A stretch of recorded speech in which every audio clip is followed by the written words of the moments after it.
Assalamualaikum warahmatullahi wabarakatuh. Perkenalkan, saya Septi Noviana, NIM 1853-1186, Prodi Pendidikan Agama Islam. Saya akan menjawab 9 pertanyaan soal mata uji etika dan profesi pendidikan. Baiklah, soal yang pertama yaitu bagaimana pemahaman kalian tentang etika profesi guru secara umum dan dalam Islam.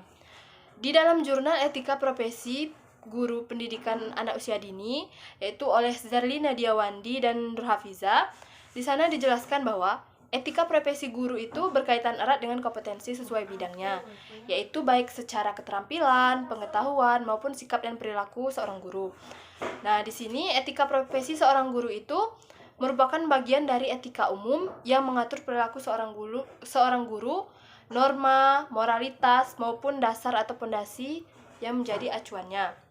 Maksudnya, sebagai seorang guru, kita harus memiliki etika yang baik yang harus kita terapkan sehingga bisa dicontoh oleh para peserta didik kita.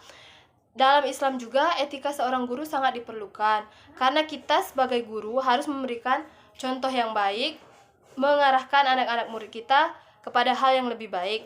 Kita harus ikhlas, harus sabar dalam menghadapi profesi kita sebagai seorang guru, dan juga kita harus jujur dalam menyampaikan apa yang kita sampaikan kepada peserta didik. Nomor 2, bagaimana perbedaan moral, norma, dan etika. Di dalam buku Etika Profesi Guru oleh Dr.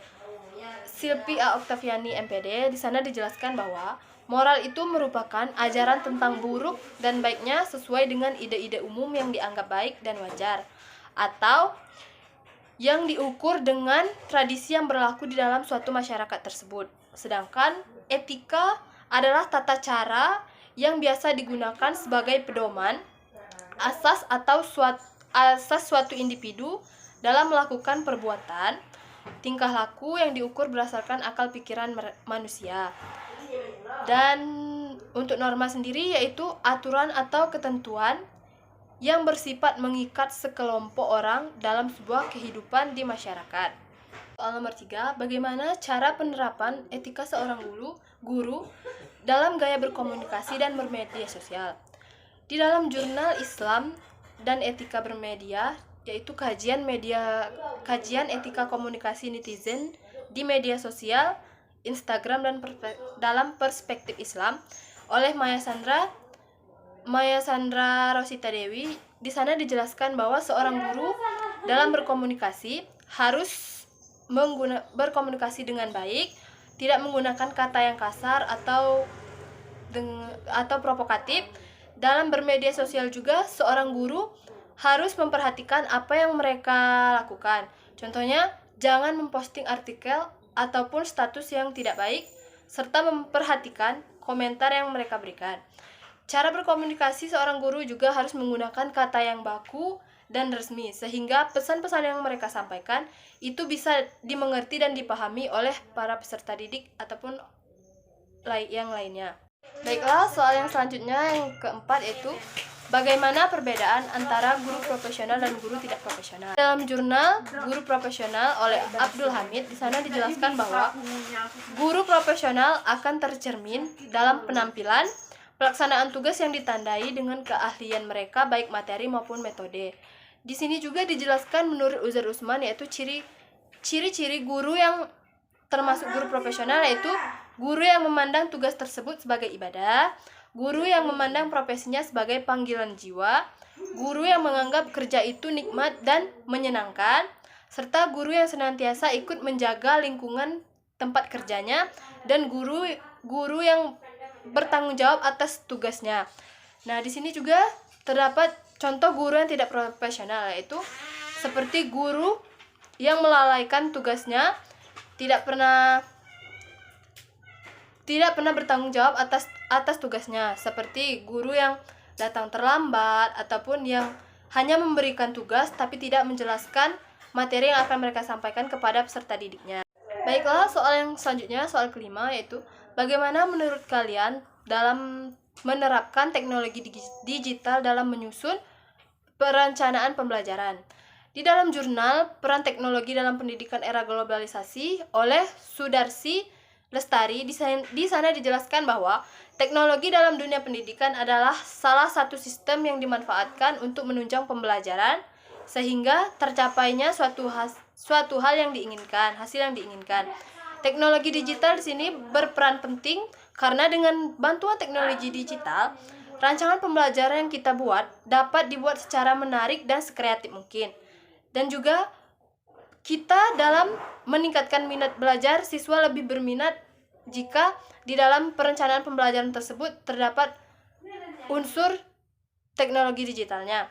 Serta guru juga dengan adanya teknologi digital, guru bisa dengan mudah mengakses rencana pembelajaran yang akan mereka buat. Baiklah, soal yang selanjutnya yaitu soal nomor 6, yaitu bagaimana kalian membedakan penggunaan teknologi komunikasi satu arah dan dua arah.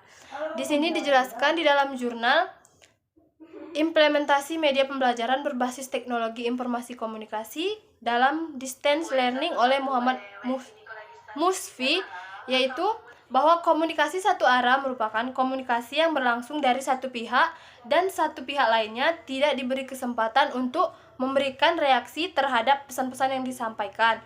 Contohnya seperti kita menonton televisi atau mendengarkan ceramah. Sedangkan komunikasi dua arah adalah komunikasi yang memiliki feedback atau timbal baliknya.